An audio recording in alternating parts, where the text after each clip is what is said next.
Det er en lille international konference, som Refugees Welcome har været med til at arrangere sammen med en organisation af syriske flygtninge. Det handler mest om at præsentere de rapporter, som de forskellige NGO'er har lavet omkring sikkerhedssituationen i Syrien. Især hvad der sker, hvis syrere vender hjem til Syrien nu, hvad de så er i risiko for at blive udsat for. Det er meget detaljeret, dokumenteret faktisk i en hel række rapporter efterhånden. Og i den forbindelse, der er Danmark rigtig interessant, fordi vi jo er det eneste land foreløbig, som inddrager opholdstilladelse til syriske flygtninge og påstår, at sikkerhedssituationen i Damaskus og omegnen rundt om Damaskus er tilstrækkeligt god til, at nogle flygtninge kan blive sendt hjem. Ud for hvilke konsekvenser politisk skal det have, at Danmark går enegang i den her lovgivning med at kunne sende syriere tilbage til Damaskus? Altså det her med, at Danmark går enegang og er det første land, eller det eneste land, som tilbagekalder opholdstilladelser til syrere, det har jo to konsekvenser. Det har både en konsekvens for vores egen nation, at vi ligesom bliver brandet som et ekstremt hårdt land at søge asyl i. Og det er jo med vilje desværre. Det er jo en bevidst strategi fra skiftende regeringer, at man med vilje har villet fremstille Danmark som ligesom det sidste land, man skulle overveje at søge asyl i. Jeg mener, det har nogle rigtig negative konsekvenser også for tiltrækning af arbejdskraft og for integrationen på længere sigt og alle mulige andre ting. Jeg mener, det er et rigtig, rigtig dårligt image at bygge op af sig selv. Men det har også en anden konsekvens, som rækker meget, meget længere ud over Danmarks grænser. Og det er, at andre lande kan blive inspireret af de her beslutninger og læne sig op af Danmarks beslutninger og bruge os som en undskyldning for at gøre noget af det samme. Og det er det, som vi har diskuteret på den her konference i dag, at nogle af de lande, som huser millioner af syriske flygtninge i modsætning til Danmark, for eksempel Libanon og Tyrkiet, de overvejer at gøre nogle af de samme ting. De vil rigtig, rigtig gerne kunne sende nogle syrere hjem, og de leder efter undskyldninger til at gøre det, også af nationale grunde, ligesom os. Men der har vi altså en helt anden målestok og nogle helt andre konsekvenser, som det kunne få. Det er absolut... Situationen med flygtninge i Syrien og fra Syrien er på ingen måde løst. Det bliver faktisk værre og værre, kan man sige. Den humanitære katastrofe i Syrien er fuldstændig ekstrem efterhånden, og regimet får højere og højere magt over folk, mere og mere styr på, hvem der er hvem, opfører sig mere aggressivt. Og rigtig, rigtig mange af dem, der bor i Syrien stadig, som er blevet eller som er vendt hjem, er også på vej til at forlade Syrien. Så vi har udsigt til en endnu større katastrofe, end den vi allerede har set faktisk. Der er ingen tegn på, at tingene bliver bedre, så længe Assad sidder på magten. Tak for din kommentar og dit arbejde. Welcome everybody, the ones that are here in the hall and everybody that is listening online. My name is Malene Håkansson. I'm a media manager at Amnesty International Denmark, and I'll try to take you through this really, really interesting conference on the situation for Syrian refugees. While a humanitarian and human rights crisis unfolds in Ukraine these days, where Russia is bombing civilians and creating a huge number of people to fly, we must not forget what Russia also did in Syria, helping Assad to win the civil war, bombed civilians and forced millions to flee. That was back in 2011. Today, more than 6 million refugees have fled Syria. More than 5 million are now living under harsh conditions in neighboring countries. 1.5 million refugees remain displaced in Lebanon, accounting for nearly a quarter of Lebanon's total population, which makes it the highest proportion of refugees anywhere in the world. There are more than 3 million Syrian refugees in Turkey. And in Denmark, in small Denmark, we have only 31,000 Syrian refugees. And the focus of this conference is that we want to examine how Denmark's withdrawal of protection affects Syrian refugees in Denmark, but also abroad. SECD has worked to engage with Danish authorities and other relevant institutions to prevent what has become a dangerous precedent, which may endanger countless Syrians who sought refuge in third countries from the repression and deadly persecution they faced and are still facing in Syria, especially in regime-controlled areas. Minister of Immigration and Integration Matthias Tesfaye, in his correspondence with SACD, has failed to adequately justify their decision to withdraw protection of Syrian refugees or answer some of the key questions on the policy which has placed Denmark among the countries that are exerting pressure on Syrian refugees to return to what is an unsafe and potentially deadly situation in Assad-held areas of Syria. Instead, he directed all responsibility for their policy to the Danish Immigration Service and Refugee Appeals Board. On the other hand, the country of origin reports and the subsequent assessment used by the Refugee Appeals Board clearly failed to document and relay the real threat facing refugees if they were to return. They failed to illustrate the ongoing insecurity and systematic repression endured by individuals in these areas now. The assessment included deep contradictions between the information it contains and the final conclusions it makes. A decrease in military service does not mean an improvement in the security situation for returnees if they are supposed to return into the hands of a repressive regime. Prior to this conference, SACD was in touch with the experts who were interviewed for the Danish Immigration Service report in Damaskus, and they all indicated that the decision to remove temporary protection from Syrian refugees from these areas did not at all reflect the information they provided. Most of them will refuse to collaborate with DIS in the future or will do so under strict conditions to prevent the misuse of their interviews. Any policy that pushes Syrian refugees into an unsafe and immature return essentially serves Russia's interests. Sending Syrians back to the current Syria will only contribute to further violence, instability, and an increase in displacement rates, as more than 67% of people who were forced to return to date have stated that they will attempt to leave again at first opportunity, yet this time permanently.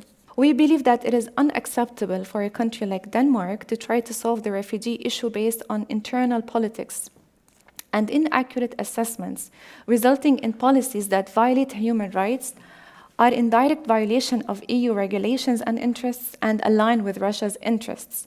If the world would have listened to Syrians years ago, if the world would have taken Russia's crimes against humanity and war crimes committed in Syria seriously, maybe we could have prevented the disastrous situation we have today in Ukraine. Let's not repeat the same mistake again. Let's not cave into what Russia and other oppressive regimes want. Europe cannot appease murderous Russian and Syrian regimes. Denmark's policies cannot serve Russia's agenda in Syria and cannot be the cause of more suffering to Syrians. Thank you.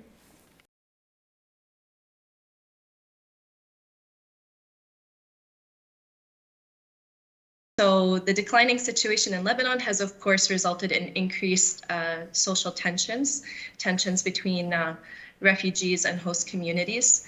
And we expect that this sort of scapegoating of refugees, blame shifting will only worsen with the upcoming elections. Meanwhile, Lebanon has not ratified the Refugee Convention and has very narrow protection laws for refugees. So looking at that and seeing that legal residency rates is at an all-time low, 16% only of refugees are legally registered in Lebanon. So we can see that this poses a huge risk for potential deportations then. We're very concerned at RPW with the growing anti-refugee sentiment that we've seen in some European countries and the policies and practices that are denying rights to asylum seekers. Part of our work with European stakeholders is to ask for support in our pressure on the Lebanese government to respect the principle of non-refoulement and to respect the right to seek asylum. This argument is contradicted when Denmark declared Damaskus safe for return, when protected status was removed from some refugees, and when we've seen these violent pushbacks of asylum seekers at several European borders. We've also been very disappointed with the very low rates of resettlement over the past couple of years. Only about 10,000 Syrian refugees have been resettled since 2020. So that's about 1% of the Syrian asylum population in Lebanon. So that's really dismal. So of course, this lack of responsibility sharing goes against the spirit of the Refugee Convention, to which Denmark and many other European countries are a party. The Refugee Convention highlights the need for international cooperation around refugee crises so that the burden doesn't fall too heavy on certain countries. In other words, it envisioned a situation where a potential conflict could result in a large influx of refugees, which could in turn destabilize neighboring refugee hosting countries. So to avoid this, the convention calls for international cooperation and burden sharing. But unfortunately, we have not seen this cooperation to the extent necessary to maintain stability in Lebanon. So RPW has done research on returnees to Syria and has found that actually many people who returned ended up re-returning to Lebanon or leaving again to go to another country, because what they found upon returning to Syria was that the situation was not what they expected. And this is largely due to a lack of a monitoring mechanism that's able to monitor returns to Syria and judge whether such returns are actually safe or not, and what is happening to returnees when they go back. So these are the main points that I wanted to highlight, and I would like to finish just by issuing a broad call to European stakeholders to declare, first of all, that Syria is not safe for return, to support the call for an independent, multi-stakeholder mechanism with a mandate to monitor conditions for a safe, voluntary, and dignified return to Syria, an increased responsibility sharing for the Syrian refugee crisis, which would include increased resettlement rates, creating safe pathways to asylum, and an opportunity for temporary visas and residencies. And most importantly, respecting the right to seek asylum and the principle of non-refoulement. Thank you. Thank you very much, Nadine. Nadine was saying Lebanon is a really difficult place for Syrian refugees. And in the last, I'd say, 3 to 5 years, it's really clamped down on making it a hostile place for Syrian refugees to stay and wanting them to go back. And one of the things that we were constantly advocating with diplomats and with others was, you can't do this because it's refoulement. It's against the international obligation to send people back to a place where they will face harm. But what we couldn't do is draw on specific examples of what happened to people, right? It's really, really difficult to get that information, to track what happens to people when they return. Because people inside Syria are under surveillance, are extremely scared and rightly paranoid in terms of telling people outside, the reality of the security situation. And that just is, we know anecdotally, but getting that kind of hard case evidence is difficult. We looked at why people returned. It's important to point out for our research, I wouldn't call them voluntary returns in the context of Lebanon. When you don't have legal residency, when you're not allowed to move, when you live in housing that is inadequate beyond any standard, and you're constantly faced with harassment, the threat of detention and deportation, which is provided for now in Lebanese law, it's not a voluntary return. So I'm going to throw some numbers now. So just briefly, the findings of our research. Out of 65 interviews with Syrian refugees and/or their family members, we found the following human rights violations in case of persecution: 21 cases of arbitrary arrest and detention, 13 cases of torture, 3 kidnappings, 5 extrajudicial killings, 17 cases of enforced disappearance, and 1 case of alleged sexual violence. Enforced disappearance, and again, it's just an international law term to mean that, the person disappeared and no one would tell them where that individual is. No, it's the state completely denies. It's the most heinous of crimes because you just simply have no idea, and no one will tell you, either verify or deny or confirm that your loved one is in detention. And the people I spoke to in these cases, it's just, they're just desperate because they have no information. So one thing is, before I go maybe into a few case studies of the stories themselves, everyone I spoke to did their due diligence. Because they made this decision to go back, they were aware that they had to check their names on security lists. They had to enter into reconciliation agreements. And I should also say, everyone I spoke to went back to government-controlled areas or reconciled areas, as Hayat pointed out. So they did the things that they were meant to do. You know, they checked their names. It's a huge process. It's a process you generally have to go through. You cannot go back without getting your name security cleared.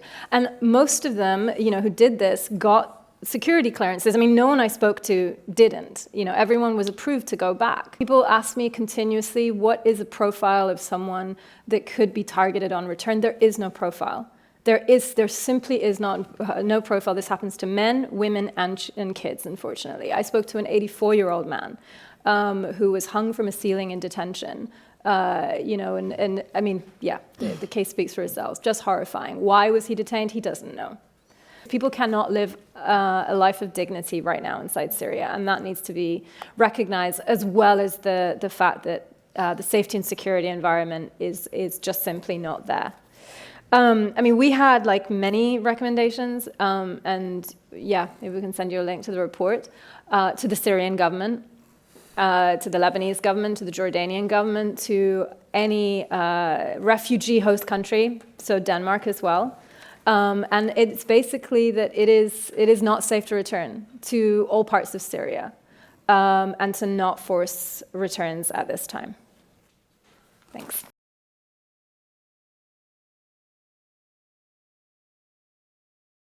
So these cases of Syrian refugees were Syrian refugees who returned to Syria between the middle of 2017 and spring 2021, and these were all subjected to gross human rights violations.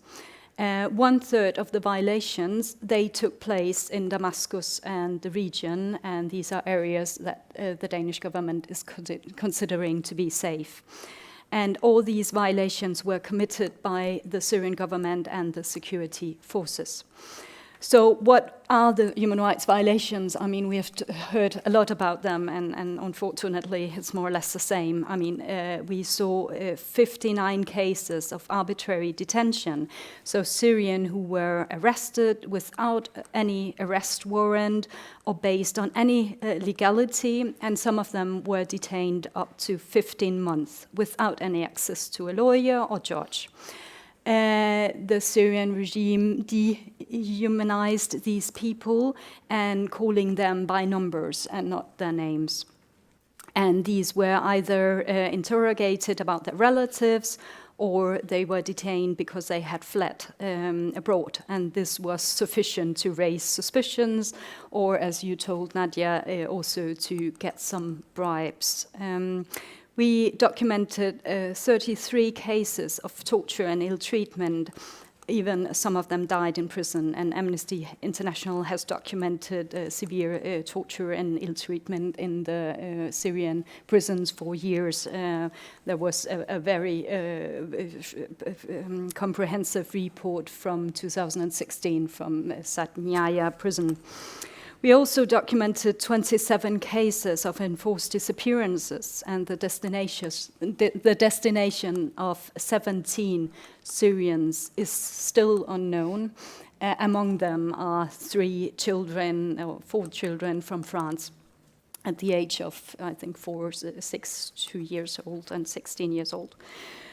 We also saw 14 cases of sexual violence and rape, which was used as a tool of torture and to humiliate and punish and control these people. So our main calls are that all Syrians in Denmark should still be protected and have a dignified protection where they have access to all kinds of rights, and that the Danish government should not lay any pressure on Syrians to return.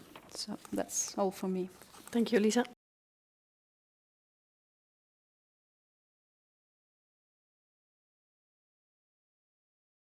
My topic today is the Danish angle. Why is Denmark the only country to revoke Syrian refugees' permits? And what is in fact happening with the Syrian cases here?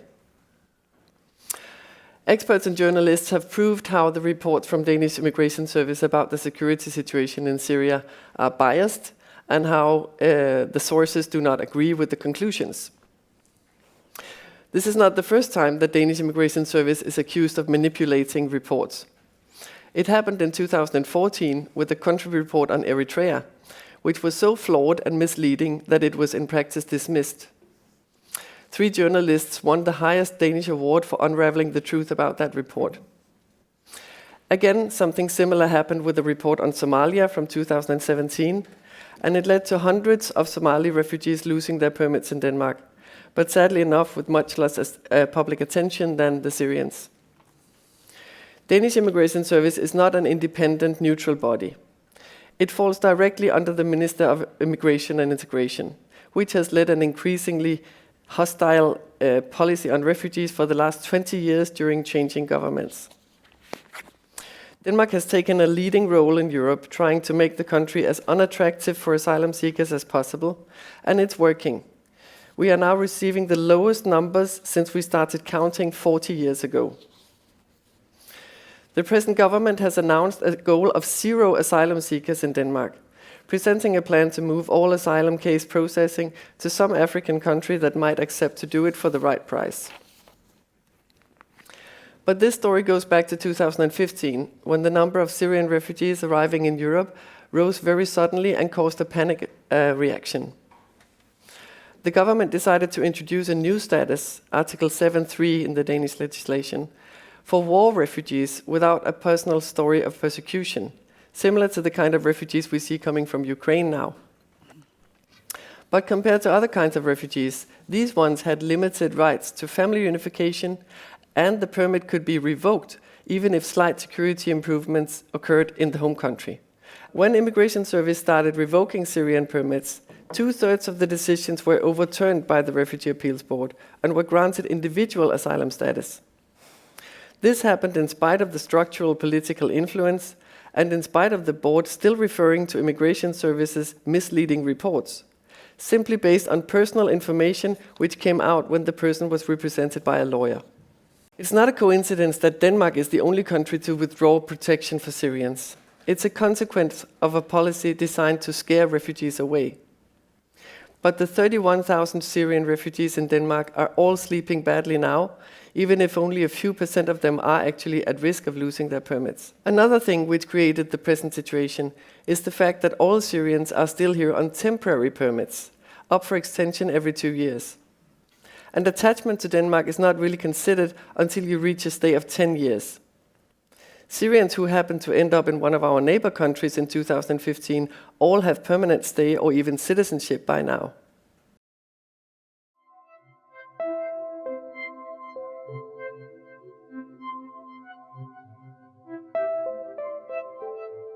Lita and Nadia, I mean, you've been touring the Danish authorities with these massive reports telling the truth about the horrible security situation in Syria. How did the authorities receive that truth and all that evidence that you did? They thanked us for our hard work. That's what they said. I mean, they received the reports, and I mean, literally, that's what they said. They thanked us. But you know, I mean, it's clear to me that there's no willingness to revisit the decision on Damaskus and Damascus countryside. I think really important now is to watch what happens to other areas inside Syria. I am sure that the Danish Immigration Service is looking at other areas to designate safe. And, you know, what we can do is put pressure to stop that. You know, Human Rights Watch was one of the organizations that was interviewed by the Country of Information Office. It's a difficult question whether we would do that again. And you, Haya, what would you like to say to the Danish government? Other than agreeing with everyone, I would like to assert that we cannot compartmentalize safety in Syria. We cannot say, we cannot do an assessment for an area over the other. All of Syria is not safe. There is no safe environment in Syria. And this is why we cannot start any conversation about sending Syrians back to any area in Syria. This is something very important if we are going to send a message to the Danish government. Where there's a will, there's a way. Like what we've been seeing at Aleph is we're doing some research on the rise in irregular migration. And what's shocking is that even new migration routes are being thought of, new methods of migrating irregularly. Most recently, we saw with the cases at the Belarus-Poland border. But there are more pathways coming up, because there is a need to flee, people will find a way and they will put themselves at risk in hopes for a better future. So, why create a humanitarian crisis? Why put people's lives at risk at borders? Why not just cooperate internationally and address the situation as it really is on the ground and find durable solutions for this whole crisis?